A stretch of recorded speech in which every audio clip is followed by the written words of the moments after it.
The first step in this workflow is the admin chooses a book to edit by clicking on the edit hyperlink here in the book list page. You see, so we are going to implement this step first, and then we look at then we implement next steps in this workflow. Okay.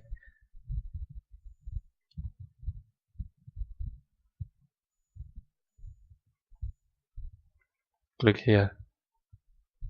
It requires login again.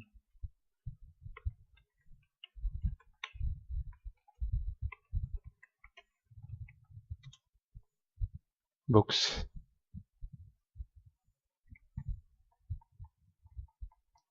This error is due to the connection has been closed because the server is idle too long. Let's refresh the page. Click edit hyperlink here next to the book effective Java second edition. We got a page not found error, 404 error.